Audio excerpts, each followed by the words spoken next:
धन्यवाद। सम्राट अशोक के जीवन दर्शन पर संक्षिप्त में भाव प्रकाश प्रस्तुत किया माननीय नलिनीकांत वाजपेयी जी ने।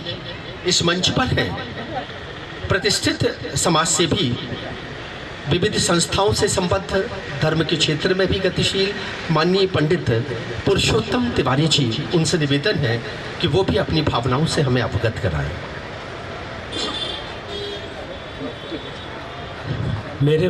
मेरे साथ मंच पर उपस्थित सभी मेरे सम्मानीय मित्रगण,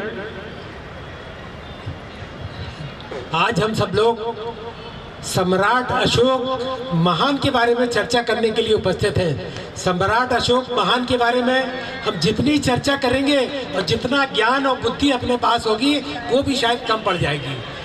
एक सम्राट अशोक के बारे में हमने सम्मानीय एक अशोक जी को बुलाया हुआ है कि वो हम सब लोगों को उनको बुलाया हुआ है कि वो हम सब लोगों को उस स्मृति को फिर से मानस पटल पे लाएंगे कि हम लोग अशोक सम्राट जी के बारे में जान सके। मैं गुंजन कला सदन को भी एक महानतम उपाधि से आज सम्मानित करता हूँ कि गुंजन कला सदन भी महान है, जो लगातार संस्कारदानी के विभिन्न पहलुओं पे गीत, संगीत, साहित्य, संस्कृति के क्षेत्र में लगातार लोगों को आगे बढ़ा रही है और निरंतर काम कर रही है। मैं हमारे सम्मुख बैठे हुए सभी हमारे मित्रगण, सभी हमारे परिवारजन हैं, सबसे बड़ा संस्कारदानी का जो दृश्य है वो आप है। आप बहुत बड़ी प्रतिष्ठित संस्थाओं के पदाधिकारी हैं, बहुत प्रतिष्ठित संस्थाओं के आप निर्देशक हैं, संचालक हैं। आप संस्कारदानी की वो संस्कारित धरोहर है उसको आगे बढ़ा रहे हैं। मैं आप सबको अशोक सम्राट के बराबर आपको भी महान मानता हूँ। आज विश्व में जो स्थिति चल रही है, सत्ता संघर्ष की, पैसे की, हम सब लोग उसी के साथ लगे हुए हैं। परंतु संस्कारदानी को पुनः आज एक आवाज देने की जरूरत है कि संस्कारदानी की आवाज पूरे विश्व और देश में फैलेगी। आप सब लोग जो बैठे हुए हैं, आप विचारक हैं, चिंतक हैं, साहित्यकार हैं, पत्रकार हैं, समाजसेवी हैं, नृत्य कला पे पारंगत हैं। आप सब लोग मिलकर इस संस्कारदानी की आवाज को और आगे बढ़ाएंगे। मुझे 3 महीने पहले उड़ीसा जाने का अवसर प्राप्त हुआ। मैं लगभग 8 से 10 दिन उड़ीसा में था। मुझे सम्राट अशोक की वो नरसंहार जहाँ हुआ था उस नदी को देखने का भी अवसर प्राप्त हुआ। उसी के साथ साथ मैंने वह स्थान भी देखा जहाँ उड़ीसा सरकार ने एक स्तंभ बना के रखा हुआ है। परंतु स्तंभ देखने के बाद मुझे बहुत दुख हुआ कि जिस स्तर का स्तंभ के पास वातावरण होना चाहिए था वो नहीं था। आज हम जबलपुर की बात करते हैं, जबलपुर में बहुत साल गार्डन उससे बहुत बढ़िया है। उसके बाद में गार्डन है, केवल एक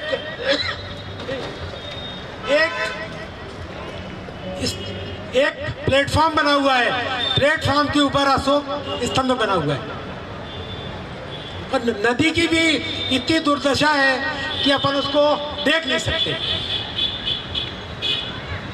तो हम सब लोग ये कोशिश भी करें कि उनके जो शिलालेख है भारत सरकार को भी लिखें और उड़ीसा सरकार को भी लिखें, उस जगह का समुचित विकास करें। जब वहाँ आदमी जाए तो सम्राट अशोक की मूर्ति के रूप में, उनके विचारों के रूप में वहाँ हो। सबसे दुर्भाग्य की बात यह है, अभी वहाँ पे तूफान आया हुआ था। जिस वृक्ष के नीचे बैठकर सम्राट अशोक ने ज्ञान प्राप्त किया था वो वृक्ष भी ढह गया। सरकार उसकी रक्षा नहीं कर पाई, एक दूसरा वृक्ष उसकी जगह लगाया गया। तो आज हम जिन महानतम व्यक्ति की बात करने के लिए यहाँ उपस्थित हैं, उड़ीसा सरकार को उनके संबंध में और काम करने की जरूरत है। हम निराश नहीं हैं, क्योंकि इस प्रकार की गतिविधियाँ तो समाज में होती रहती हैं।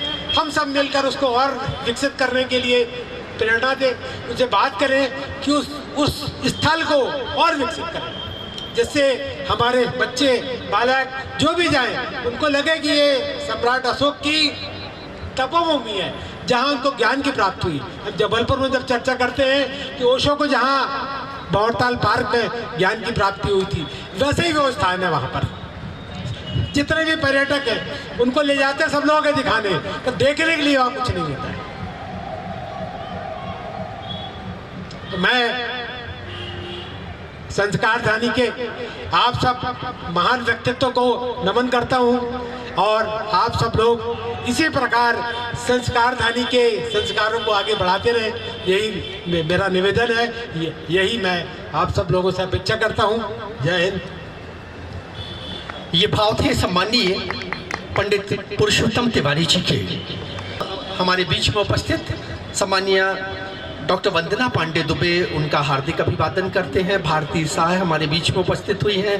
करुणा खरे जी हमारे बीच में हैं। प्रीति जी ने तो वंदे मातरम से आयोजन का शुभारंभ किया। रविंद्र राघव जी, आपका भी हृदय से अभिनंदन है। आदरणीय उमाशंकर दुबे जी, आदरणीय जैन साहब, ये जो पूरा का पूरा एक आत्मीय परिवार है। अभी अभी हमारे बीच में संजय तिवारी जी यहाँ इस परिसर में उपस्थित हुए हैं। हम आदरणीय श्री राजेंद्र मिश्रा जी का भी हृदय से अभिनंदन करते हैं, जो समय के पहले यहाँ उपस्थित होकर उन्होंने हम सबको मार्गदर्शन दिया। आदरणीय ज्योति प्रकाश जी, उनका भी हृदय से अभिवादन अभिनंदन। सम्मानीय बसंत सोनी जी, आपके प्रति भी हृदय से कृतज्ञता। आदरणीय अभिमन्यु जैन, ये पूरा का पूरा एक परिवार है जो आज के इस बिंदु को सुनने, इस विषय पर चिंतन मनन करने यहाँ उपस्थित है। हम सादर आमंत्रित कर रहे हैं एक ऐसे व्यक्तित्व जो पीएमजी शिक्षा कला शोध समिति के सम्मानीय अध्यक्ष हैं, जो प्रोफेसर हैं, जो विद्यार्थियों को ज्ञान देते हैं, जो फिजिक्स में गणित में निष्णात हैं, जिनका अपना एक चिंतन है। आदरणीय डॉक्टर प्रकाश दुबे जी, उनसे निवेदन है वो दिशा प्रदान करें।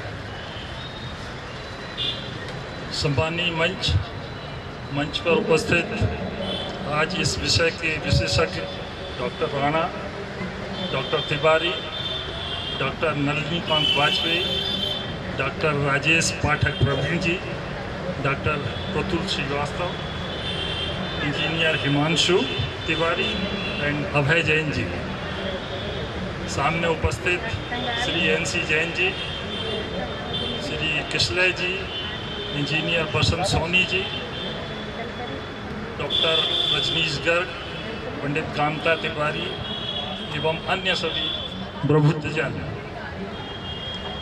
वैसे यदि इतिहास में शासकों की लिस्ट में देखा जाए तो अशोक महान का स्थान अद्वितीय है, अनमोल है।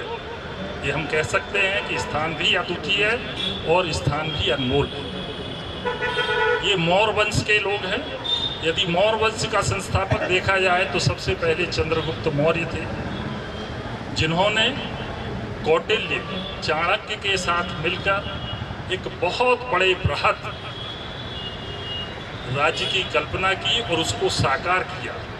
इतिहास शायद राणा जी जान रहे होंगे, इतिहास शायद उनको भूलता है कि चंद्रगुप्त मौर्य का क्या योगदान था। चंद्रगुप्त मौर्य का योगदान बहुत बड़ा था, जिन्होंने इतने बड़े शासन को, इतनी बड़ी व्यवस्था को तैयार किया। इसके बाद आते हैं उनके पुत्र बिंदुसार। बिंदुसार ने भी उस साम्राज्य को स्थापित किया, बना के रखा और करीब करीब उनकी 5-6 पत्नियां थीं, बच्चे बहुत से थे। तो जानते हैं कि फ्यूचर में जाके सत्ता संघर्ष होता है और उस सत्ता संघर्ष में हम कह सकते हैं कि अशोक को 3 भागों में बांटा जा सकता है। एक युवराज अशोक, एक सम्राट अशोक और एक अशोक महान। इन 3 भागों में बांटा। युवराज अशोक एक यंग एज के अशोक थे। जब तक्षशिला में गड़बड़ियाँ पैदा हुई तो उनको उनके बड़े भाई उसको संभाल नहीं पाए, तो अशोक को भेजा गया। अशोक ने बड़ी तत्परता से और बड़ी साहस के साथ उस विद्रोह को समाप्त किया। इसके बाद वो वापस लौटे। वापस लौटने के बाद उनको उड़ीसा भेज दिया गया। शायद बिंदुसार उनको ज़्यादा पसंद, उनके पिता बिंदुसार उनको बहुत ज़्यादा पसंद नहीं था। क्यों भाई? ऐसा मैंने लिटरेचर में पढ़ा है। इसके बाद अशोक ने काफ़ी भाइयों को, आपस में झगड़ा हुआ, काफ़ी भाइयों के साथ मारपीट करके, मारकाट भी करके उन्होंने गद्दी हासिल की। गद्दी हासिल करने के बाद युवराज अशोक और सम्राट अशोक की कैटेगरी। सम्राट बनने के बाद अशोक ने कई लड़ाइयाँ लड़ी, जिसमें से कलिंग की लड़ाई बड़ी फेमस लड़ाई थी। कलिंग की लड़ाई में करीब करीब 1 लाख लोग मारे गए, तो 1.5 लाख लोग या तो विस्थापित हुए या फिर अपंग हुए। इस भयावह दृश्य को देखकर अशोक के मन में बहुत घृणा पैदा हुई। ये दुनिया के पहले शासक हैं जिन्होंने इतना बड़ा युद्ध जीतने के बाद, दिग्विजय कीर्ति के बाद, उन्होंने धम्म कीर्ति की तरफ अपना स्थान बनाया। धम्म जो है ये ब्रह्मी लिपि का शब्द है, जिसको संस्कृत में धर्म के नाम से जाना जाता। यानी अशोक जो है अब सम्राट से अशोक सम्राट की तरफ, अशोक महान की तरफ बढ़ने की तरफ आगे बढ़े। अशोक महान जिनका जन्म 302 ईसा पूर्व हुआ था और करीब उन्होंने 72 साल का जीवन अपना बनाया, और 72 साल में 36 वर्ष उन्होंने सम्राट और अशोक महान के रूप में कार्य किया। वैसे कहा जाए तो उनका जो सम्राट का कार्यकाल था वो 8 वर्ष का था। उनके सम्राट बनने के 8 वर्ष बाद कलिंग युद्ध हुआ। वो कलिंग युद्ध के बाद उनका हृदय परिवर्तन हुआ और इसके बाद उन्होंने दिग्विजय कीर्ति को छोड़ते हुए धर्म कीर्ति के ऊपर और बौद्ध धर्म को उन्होंने ग्रहण किया। जब बौद्ध धर्म को ग्रहण किया तो उन्होंने पूरा अपना, चाहे सेना हो और चाहे पूरा शासन प्रशासन हो, सब बौद्ध धर्म के लिए समर्पित कर दिया। उन्होंने सड़कों के किनारे वृक्ष लगवाए। आज मैं नेट में देख रहा था कि आज की डेट पर भी जानवरों के हॉस्पिटल, जानवर वेटनरी कॉलेज है लेकिन जानवरों के हॉस्पिटल नहीं है। लेकिन सम्राट अशोक ने ईसा पूर्व जानवरों के हॉस्पिटल बनवाए, इंसानों के हॉस्पिटल बनवाए, छायादार वृक्ष लगवाए, सड़कें बनवाई और औषधीय वृक्ष लगवाए। बड़े बड़े वैद्यों का उसमें सम्मान था जो मानवीय सेवा करते थे, स्वास्थ्य लाभ देते थे। इस तरीके से अशोक ने एक मानवीय सेवा के रूप में इस तरीके से काम किया। हिंदुस्तान में अशोक के शासनकाल में जो अशोक का साम्राज्य था, ये मान के चलिए टोटल दुनिया की पॉपुलेशन उस समय 10 से 15 करोड़ थी, जिसमें से अशोक साम्राज्य की पॉपुलेशन 3 से 5 करोड़ थी। और वो 3 से 5 करोड़, ये कह सकते हैं कि दुनिया का हर तीसरा व्यक्ति सम्राट अशोक के साम्राज्य में रहता था। जीडीपी 32% थी, यानी 1/3 थी दुनिया की जीडीपी का। इतना बड़ा उनका कंट्रीब्यूशन इसमें था। तक्षशिला जैसे विश्वविद्यालय थे जिसमें 10,000 स्टूडेंट, 2,000 टीचर्स वेद, पुराण और सनातन धर्म की शिक्षा ले रहे थे। इस तरीके से अशोक ने जब धम्म को ग्रहण किया, उसके बाद केवल मानवीय कार्य किए हैं। सेना को धम्म के प्रचार प्रसार में लगाया। सेना का काम सेना का ना होके अब धम्म का प्रचार या धर्म का प्रचार करने के लिए तैयार है। अशोक ने शिलालेख लगवाए। ऐसी जानकारी है इतिहास के माध्यम से कि अशोक ने करीब, सम्राट अशोक ने या अशोक महान ने 24,000 स्तंभ बनवाए, स्तूप बनवाए। शिलालेख के माध्यम से पहला उन्होंने पब्लिक से संवाद करना शुरू किया। ये सारी चीज़ें सम्राट को अशोक महान की तरह। और अशोक महान ने 8 साल, यदि 36 साल में से माइनस कर दिया जाए तो 28 वर्षों तक केवल बौद्ध धर्म का प्रचार और मानवीय सेवा की। इसीलिए सम्राट से अशोक महान कहलाए। लेकिन एक ये भी कारण है, बहुत से हर शासन का शुरुआत होती है और पतन भी होता है।